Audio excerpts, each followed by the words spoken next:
Hello everyone, complete solution point के academic channel पे आप लोगों का बहुत बहुत स्वागत है। मेरे प्यारे बच्चों, आज आप हमसे पहली बार नहीं बल्कि इसके पहले कंप्लीट सॉल्यूशन पॉइंट के जो कंपटीशन वाला चैनल है उस पे जुड़े हैं।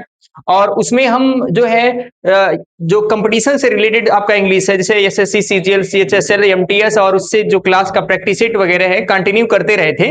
लेकिन कुछ अनियमितता के कारण जो है वो अभी स्टॉप है, लेकिन ये एकेडमिक वाला ये जो चैनल है वो कंटिन्यू रहेगा। तो आज हम आपके लिए लाए हैं क्लास 12th का जो एनसीईआरटी का इंग्लिश है उसका पहला लेसन। लेकिन ये अनफॉर्चुनेटली जो है उस टाइटल जो है उस लेसन का, वो टाइटल है द लास्ट लेसन। आप जरा सा भी कंफ्यूज मत होइएगा कि ये अंतिम लेसन है, ये पहला लेसन है, लेकिन इसका नाम जो है, टाइटल जो है वो द लास्ट लेसन है। तो मेरे प्यारे बच्चों, आज का ये जो लेसन है मेरे उन भगौड़े बच्चों के लिए है जो क्लास को बंक करते रहते हैं। आज उनको इस क्लास से बहुत सारी सीख मिलेगी कि जो आप क्लास बंक करते हैं, जो क्लास नहीं अटेंड करते हैं और पढ़ाई से भागते हैं, और उससे रिग्रेशन कितना होता है, कितना पश्चाताप फील करते हैं जब वो टाइम बीत जाता है, जब आपके लिए अपॉर्चुनिटी समाप्त हो जाती है।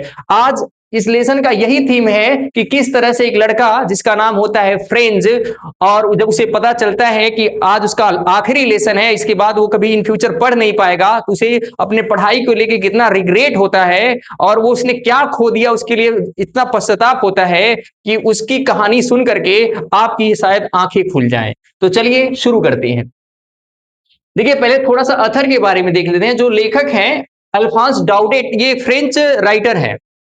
और ये स्टोरी उस टाइम सेट की गई थी जब फ्रेंच रिवॉल्यूशन हो रहा था, यानी फ्रांस की क्रांति हो रही थी। पर्सिया और ये जो पोलैंड और स्कॉटलैंड वगैरह मिल करके, जर्मनी वगैरह आपस में मिल करके वो एक दूसरे पे अटैक कर रहे थे और राष्ट्र का एकीकरण का प्रोसेस चल रहा था। उसी टाइम ये कहानी सेट की गई थी। देखिएगा थोड़ा सा अथर के बारे में। यहाँ पे जो अल्फास डाउडेट है वो एक फ्रेंच नोवेलिस्ट है।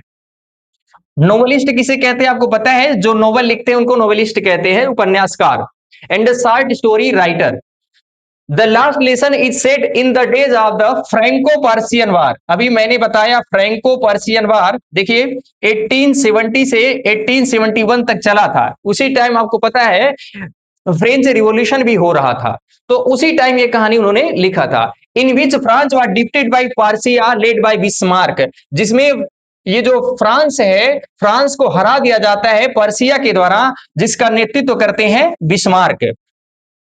और Prussia then consisted of what now are the nation of Germany, Poland और पार्ट्स ऑफ ऑस्ट्रिया।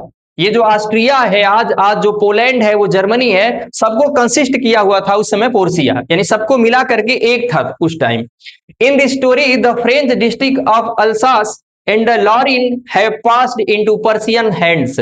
और इस कहानी में आप पढ़ेंगे कि किस तरह से जो फ्रेंच का डिस्ट्रिक्ट अल्सास है और लॉरिन है वो पर्सियन लोगों के हाथ में चला जाता है, यानी पर्सियन जो सैनिक होते हैं कुपाई कर लेते हैं और उसको उस पर कब्जा जमा लेते हैं। आगे देखिए, इस कहानी को हम पढ़ेंगे। यहाँ पे देखिए स्पष्ट लिखा है, read this story, find out what effect this had on the life of at school. इस कहानी को हम पढ़ेंगे और सीखेंगे कि उस जो फ्रैंको पर्सियन वार है उसका स्कूली लाइफ में क्या इफेक्ट पड़ा, बच्चों के जीवन पे क्या इफेक्ट पड़ा, टीचर कैसे इफेक्टेड हुए, ये सारी बातें हम इस कहानी से सीखेंगे। तो चलिए स्टोरी को कंटिन्यू करते हैं। यहां पे देखिएगा, इस जो राइटर हैं वो कहानी को नरेट करते हैं, और वहां पे जो आई वर्ड लिखा गया है वो नरेटर अपने लिए लिखा है। और यहाँ पे नरेटर के लिए हम जो है फ्रेंच वर्ड यूज करेंगे। तो फ्रेंच जो एक लड़का है और वो कहता है कि I started for school very late that morning and was in a great dread of scolding specially because mister Hamel had said that he would question us on participle. देखिए यहाँ पे बच्चा जो फ्रेंच है वो कह रहा है कि मैं उस दिन लेट था, उस सुबह स्कूल जाने के लिए मॉर्निंग में मुझे लेट हो गई थी। और मैं देखिए यहाँ पे दिया है कि great dread and was in great dread. Dread का मतलब होता है फियर, किसी चीज को लेकर के आप डर रहे हैं, भयभीत हो रहे हैं, तो उसको हम ड्रीड कहते हैं। तो वो जो लड़का फ्रेंच है वो जल्दी में था क्योंकि लेट हो गया था, और उसे डर था। किसका? स्कोल्डिंग का डर था। स्कोल्डिंग का मतलब होता है चाइडिंग, यानी रिबूक करना किसी चीज के लिए, किसी को डांटना फटकारना, इसको स्कोल्डिंग कहते हैं। तो डांट सुनने का उसे डर था, specially because mister Hamel had said that he would question on question us on the participle, और वो बच्चा बता रहा है कि स्पेशली उसे इस बात का डर था कि जो मिस्टर हैमिल है, जो उनके टीचर हैं, कि वो उनसे पार्टिसिपल पे क्वेश्चन करेंगे, और इस बच्चे को शायद क्वेश्चन के बारे में कुछ पता नहीं था, तो उसका भी डर था, और दूसरा डर था कि उसे लेट हो गया था। And I did not know the first word about them, और मुझे यहां तक कि जो पार्टिसिपल है उसका पहला वर्ड भी नहीं पता था। अब देखा, अब होगा क्या, ये बच्चा जो है फ्रेंच है, इसको पार्टिसिपल के बारे में कोई भी जानकारी, ये कह रहा है कि मुझे पहला भी लेटर वर्ड नहीं पता है और मुझसे पूछा जाएगा, तो इस बात का उसे फियर था, ड्रीड था। अब देखिए क्या होता है, आगे देखिए क्या होता है। For a moment I thought of running away and spending the day out of doors, जो आप करते हैं, आपके जैसा बच्चा भी सोच रहा है कि कुछ समय के लिए उसने सोचा कि रनिंग अवे, रनिंग अवे का मतलब होता है क्लास बंक कर जाना, यानी भाग जाना, कि मैं भाग जाऊं, और spending the day out of doors, यानी दरवाजे के बाहर, आउट ऑफ डोर्स का मतलब होता है घर के बाहर, कि मतलब वो विद्यालय न जाए और वहां से कहीं पे जाकर के कहीं भी पड़ोस पे सराउंडिंग में जाकर के टाइम को स्पेंड करे, यानी क्लास को बंक कर जाए, ऐसा उसके दिमाग में आइडिया आया, जैसा आप सोचते रहते हैं। It was so warm, so bright, the birds were chirping at the edge of woods, यानी जो दिन था वो काफी प्लीजेंट था, मस्त था, और जो चिड़िया थी वो यहाँ पे वुड्स का मतलब होता है मेरे प्यारे बच्चों फॉरेस्ट, जो चिड़िया थी वो जंगल के किनारे चहचहा रही थी, यानी सब कुछ बड़ा प्लीजेंट चल रहा था, मौसम अच्छा था, और ऐसे मौसम में कौन नहीं चाहेगा क्लास की जो इरिटेशन है उससे दूर होकर के आप मस्ती करें बाहर जाकर के। तो बच्चा भी सेम वैसे ही सोच रहा था जैसे आप सोचते हैं। And in the open field back of the सॉमिल, यहाँ पे देखिए ओपन फील्ड का मतलब होता है खुले मैदान में, और बैक ऑफ द सामिल, सामिल होता है एक ऐसा मशीन जो लकड़ी का चिड़ाई फड़ाई करती है, जिसे हम हिंदी अपने यहाँ हिंदी में कहते हैं आरा मशीन। तो जो आरा मिल है उसके पीछे जो खुला मैदान है, द पर्सियन सोल्जर, जो पर्सिया के सिपाही हैं, वर ड्रिलिंग, ड्रिलिंग का मतलब होता है मार्च करना है, जो परेड वगैरह करते हैं उसी को हम ड्रिलिंग कहते हैं, तो वो लोग ड्रिलिंग कर रहे थे। It was all much more tempting than the rule of participle, और ये सारी चीजें मतलब चिड़ियों का चहचहाना, खुले में सिपाहियों को परेड करते हुए देखना, ये सारी चीजें काफी टेम्पटिंग लग रही थी, मतलब अट्रैक्टिव लग रही थी, और वो लड़का सोच रहा था कि इन्हीं सारी चीजों में अपना जो डे है उसको स्पेंड करे और पढ़ाई के बोझ से हट जाए। आगे दिखेगा, but I had the strength to resist, लेकिन ये लड़का देखो कितना अच्छा है, आपके जैसा नहीं है, ये कह रहा है कि I had the strength to resist, यानी मुझे रेसिस्ट करने का, यानी इस टेम्पटेशन का, इस लालच का, इस सोच का विरोध करने का इसके अंदर क्षमता थी, उसने रेसिस्ट किया, and hurried up to school, और भागते हुए बेचारा स्कूल पे गया।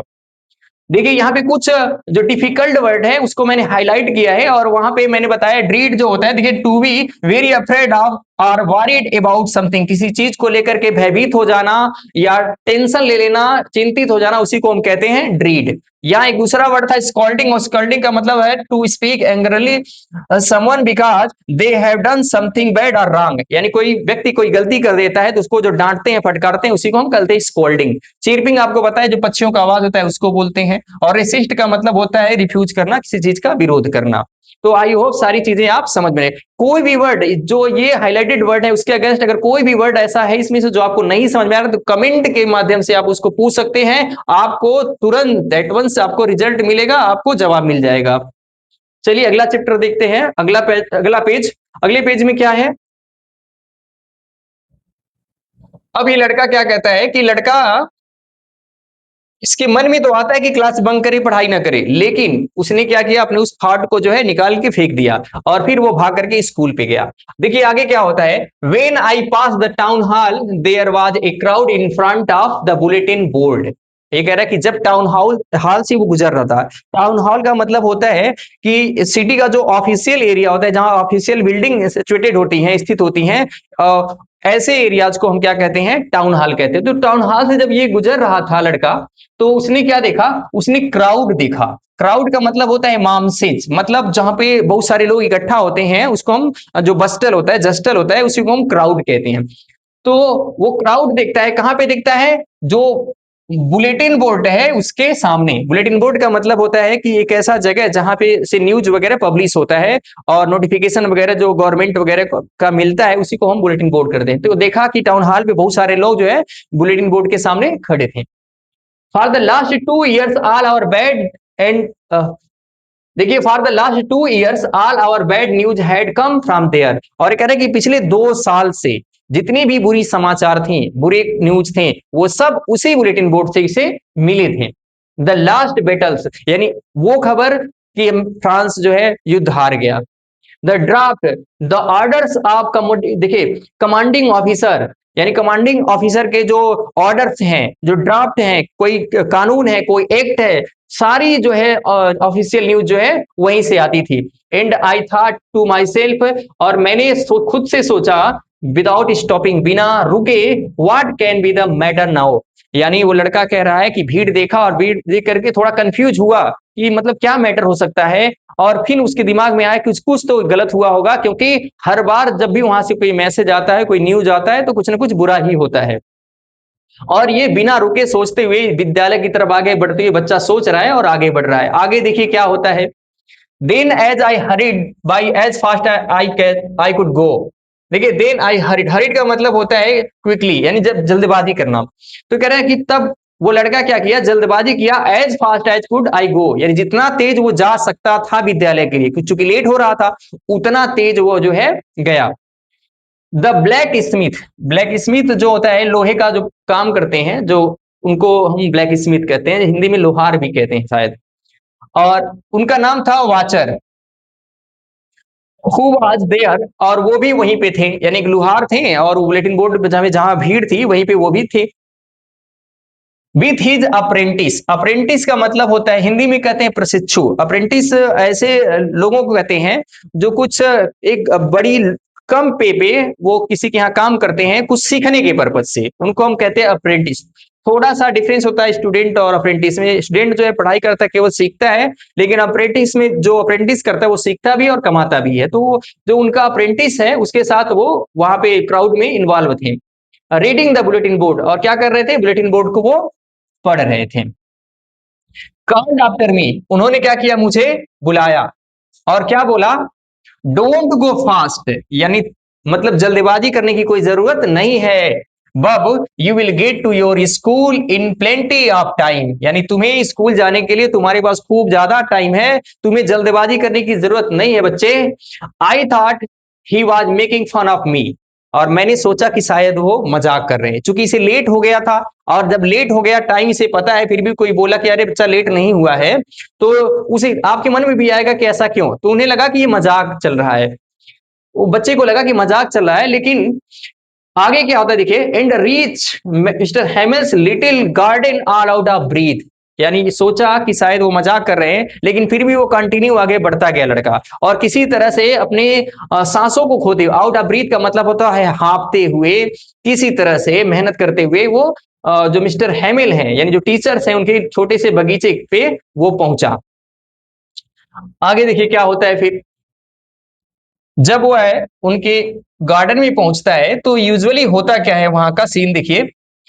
यूजुअली व्हेन स्कूल बिगिन, यानी अक्सर जब स्कूल लगता है, शुरू होता है, देयर वाज ए ग्रेट बस्टल, तो शोर शराबा होता है, जैसा कि आपके विद्यालय में भी होता है। जब क्लास लगता है उसके पहले बच्चे भाग दौड़ करते हैं, अफरा तफरी मचता है, तो उसका बस्टल होता है। बस्टल का मतलब ही होता है शोर शराबा, जो ह्यूल ट्राई होता है, जो नॉइज होता है, उसी को बस्टल कहते हैं। Which could be heard out of the street, जिसको आप कभी भी स्ट्रीट से सुन सकते हैं। स्ट्रीट का मतलब गली, सड़क से आप सुन सकते हैं, कि अगर कहीं भी आप अगर जा रहे हैं और रास्ते में अगर वहां पे बगल में विद्यालय वगैरह चलता है, तो उसका जो बस्टल है आपको सुनाई देता है। तो उस तरह से ये भी कह रहे हैं कि आप जनरली क्या होता था कि हमेशा शोर शराबा हुआ करता था और गली से भी आवाजें सुनाई देती थी। The opening and the closing of desks, कैसी आवाजें सुनाई देती थी, कि जो डिस्क ओपन करते थे और बंद करते थे उसकी आवाज। लेसन रिपीटेड इन यूनिशन, यानी जब यूनिशन का मतलब होता है, यूनिशन का मतलब होता है विथ ऑल टुगेदर, यानी जब एक साथ किसी आवाज को रिपीट किया जाता है तो उसी को हम यूनिशन बोलते हैं। जैसे बचपन में आप लोग दुख का दुख वैसे कान पे आवाज लगा कर रिपीट करते थे। तो ये कह रहे हैं कि यूनिसन में जो बच्चे लेसन रिपीट करते थे उसकी आवाज।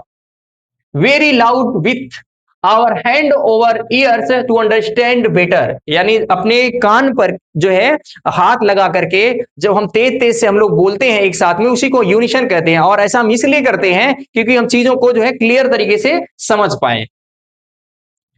And the teacher's great ruler rapping on the table, और जो टीचर्स हैं उनके जो रूलर है, रूलर का मतलब वो डंडा जिससे वो पीटते हैं, तो उसको वो रैपिंग करते हैं, यानी उस पे पीटते हैं, जो डेस्क होता है तो उसकी आवाज। तो ये सारी आवाजें जो हैं गली से, सड़क से सुनाई दे सकती थी, कभी भी दे सकती थी।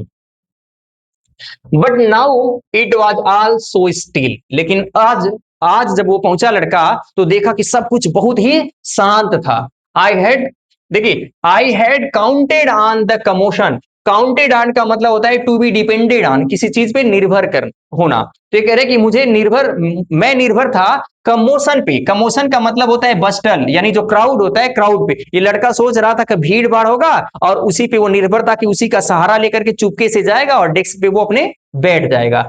तो ये कह रहा है कि आई हैड, देखिए, I had counted on the commotion to get my desk without being seen. और ये देखिए, जैसा मैंने बोला कि वो डिपेंडेंट था लड़का, यानी फ्रेंड जो थे वो डिपेंडेंट थे कि भीड़ भाड़ होगी और आराम से जाएंगे और चुपके से कोई देख नहीं पाएगा, डेस्क पे जाके बैठ जाएंगे।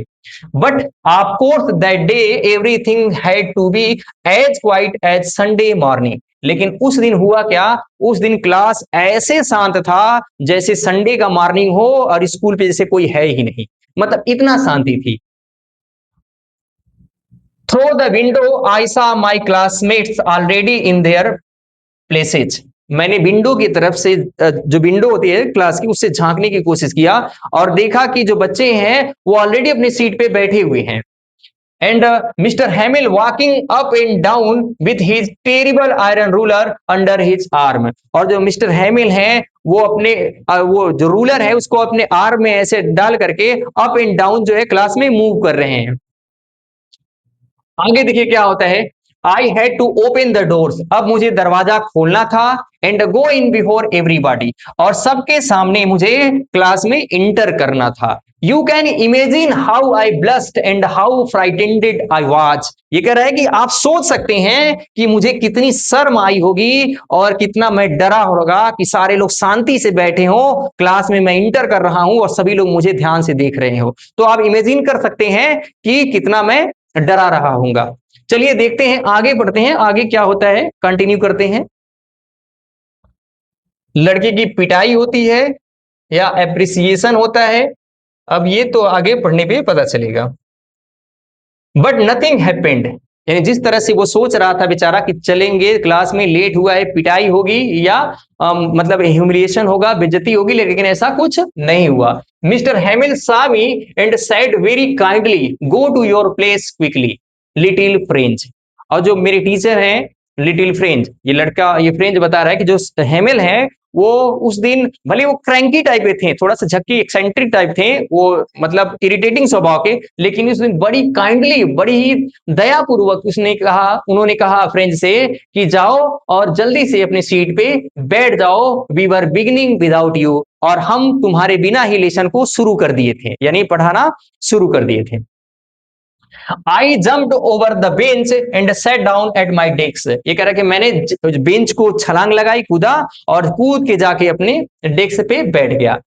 Not till then, when I had got a little over my fright, did I see that our teacher had on his beautiful green coat, his frilled shirt, and the little black silk cap, all embroidered, that he never wore except on expression and a prize day। ये कह रहा है कि जब तक कि मेरा भय खत्म नहीं हुआ था, यानी उसका भय अभी पूरा तरह खत्म नहीं हुआ, तब तक उसने देखा कि जो उनके सर जी हैं, मतलब मिस्टर हैमिल, वो क्या पहने हुए हैं, एक ब्यूटीफुल ग्रीन कोट, यानी हरे कलर की खूब सुंदर सी कोट पहने हैं, और फ्रिल्ड शर्ट, यानी जो शर्ट है उनका जालीदार है, and the little black silk cap, और सिल्क का बना हुआ एक छोटी सी टोपी, और सब जो है एम्ब्रॉयडर्ड है। एम्ब्रॉयडर्ड का मतलब होता है इस पे कढ़ाई किया गया है, यानी सब अच्छे से डिजाइन किया गया है।